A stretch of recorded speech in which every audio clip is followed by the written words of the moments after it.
Assalamualaikum warahmatullahi wabarakatuh. Perkenalkan, nama saya Muhammad Nidum Imtiaz dengan NIM 0904062304. Di sini saya akan meresum dari video yang telah diberikan serta menjawab pertanyaan yang ada di video.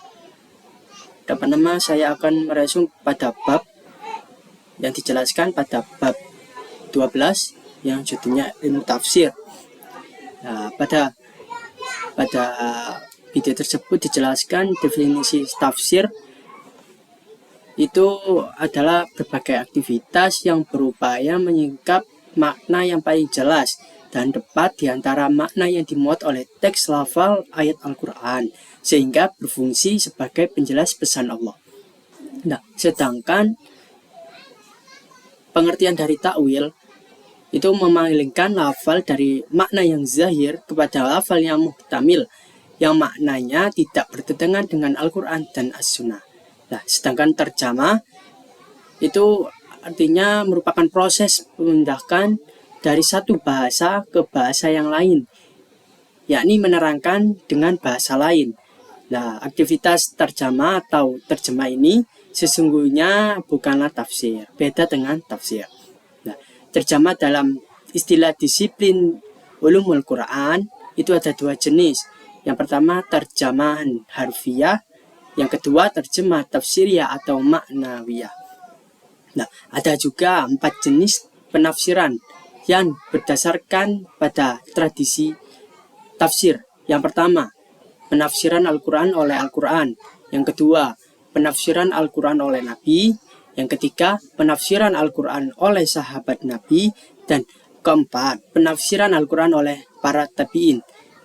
Ada 2 jenis interpretasi oleh Nabi Muhammad SAW, yaitu praktis dan ekspositoris. Nah, praktis ini bentuk di mana Nabi Muhammad SAW mempraktikkan instruksi Al-Quran. Nah, sedangkan ekspositoris interpretasi di mana Nabi Muhammad SAW menjelaskan apa yang dimaksud dari ayat tertentu. Sumber penafsiran Al-Quran pada masa sahabat dan antara lain itu ada Al-Quran, hadits, ijtihad, dan Al-Kitab.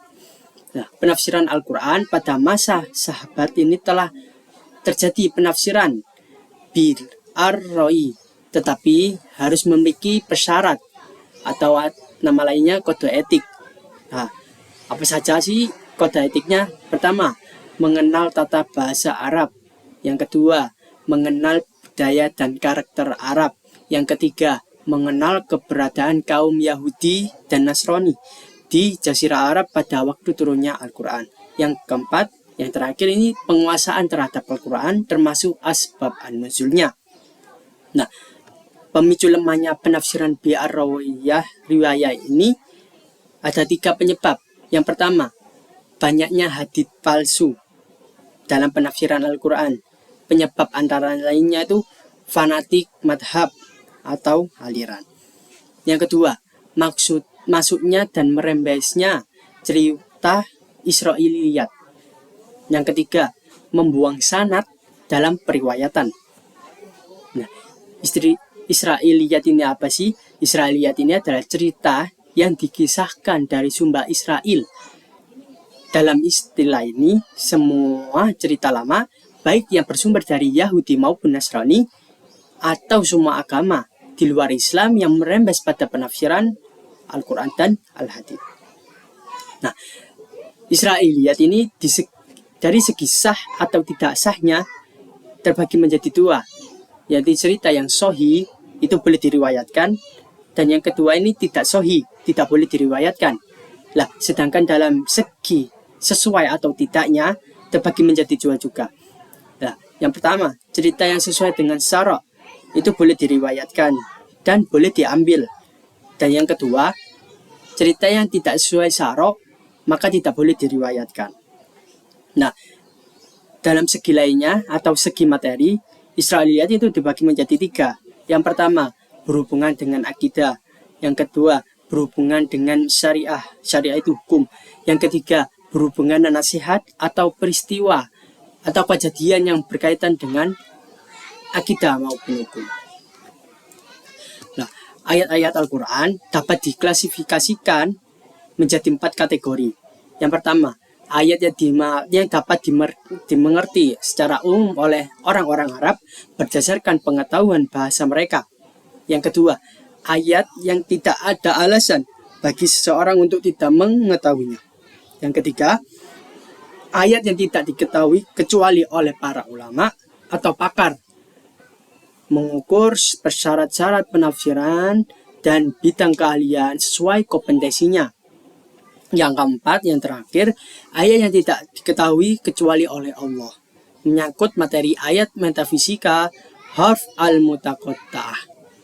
Nah, seseorang tidak boleh menafsirkan ayat Al-Quran kecuali harus memiliki kriteria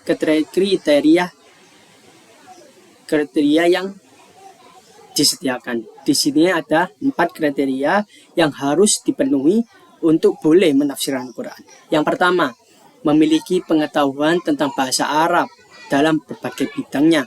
Yang kedua, memiliki pengetahuan tentang ilmu-ilmu Al-Quran, secara turunnya Al-Quran, dan lain-lain sebagainya, hadits-hadits Nabi, dan usul fikih.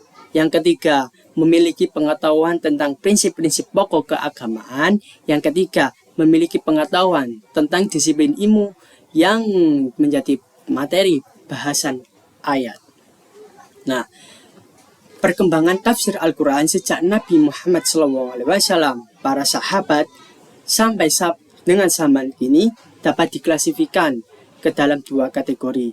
Yang pertama, metodologis atau disebut manhaj. Yang kedua, karakteristik atau corak, bisa disebut laun, naz'ah, atau ittijah. Nah, secara metodologis itu aktivitas penafsiran yang ditinjau dari sisi sumber penafsirannya, secara penjelasannya, cara menentukan sasaran dan susunan ayat-ayat yang ditafsirkan, terus serta keluasan penafsirannya. Nah, sedangkan secara karakteristik, penafsiran ini dapat ditelusuri dari sisi kecenderungan penafsiran dalam menyajikan karya tafsirannya. Nah, selanjutnya saya akan menjawab pertanyaan yang telah disediakan pada video dan ada di buku pertanyaannya. Pertanyaan pertama, jelaskan perbedaan tafsir, takwil, dan tarjamah. Tafsir dan takwil adalah 2 disiplin ilmu dalam Islam yang berhubungan dengan kejelasan makna Al-Quran dengan perbedaan pada cakupan, pendekatan, dan tingkat kepastian maknanya. Sedangkan tarjamah adalah proses perjemahan makna Al-Quran dari bahasa Arab ke bahasa lainnya. Jadi, tafsir dan takwil ini menjelaskan suatu ayat, sedangkan tarjamah ini mengartikan suatu ayat ke bahasa lainnya. Misalkan Al-Quran kan bahasa Arab, diterjemahkan ke bahasa Indonesia. Lanjutnya, pertanyaan kedua, sebutkan keunikan penafsiran Nabi SAW. Nah, karena beliau mendapat pengalaman dan keterlibatan dengan kata yang memberinya wewenang untuk menafsirkan Al-Quran. Itu keunikan penafsiran Nabi SAW. Nah, pertanyaan yang ketiga, jelaskan perkembangan penafsiran pada masa sahabat. Penafsiran pada masa sahabat merupakan periode emas dalam sejarah tafsir Al-Quran. Para sahabat dengan keilmuan dan kedekatan mereka dengan Nabi SAW meletakkan dasar-dasar penafsiran yang kokoh dan menjadi teladan bagi generasi selanjutnya. Nah, pertanyaan yang keempat, mengapa perlu adanya kode etik dalam penafsiran Al-Quran? Nah, upaya penjagaan autentisitas spirit Al-Quran itu salah satu perlunya. Mengapa harus ada kode etik? Nah, dia dimaksudkan sebagai salah satu sarana penyaring atau seleksi terhadap pola, kerangka berpikir, dan metode penafsiran yang tidak sejalan dengan spirit pesan Allah dalam Al-Quran. Nah, demi menjaga validitas hasil pemikiran, pemahaman, penafsiran Al-Quran. Nah, selanjutnya pada pertanyaan kelima, yang pertanyaannya jelaskan posisi dan faktor merembesnya cerita Israiliyat dalam penafsiran Al-Quran. Nah, cerita Israiliyat ini memainkan peran penting namun kontroversial dalam penafsiran Al-Quran. Meskipun memberikan tambahan detail dan konteks yang kaya menggunakan Israiliyat, harus dilakukan dengan sangat hati-hati untuk memastikan bahwa interpretasi Al-Quran tetap setia kepada teks asli dan tidak tercemar oleh cerita-cerita yang tidak valid. Nah, para ulama dan musafir harus bijak dan memilah dan menggunakan Israiliyat agar penafsiran mereka tetap dapat dipercaya dan sesuai dengan ajaran Islam yang murni. Selanjutnya pertanyaan terakhir, pertanyaan yang ke-6. Nah, sebutkan macam-macam metodologi penafsiran sampai dengan saat ini. Ada tahlili, terus ijmali, maudhu'i, dan muqarrar. Mungkin sekian dari saya, kurang lebihnya mohon maaf. Wassalamualaikum warahmatullahi wabarakatuh.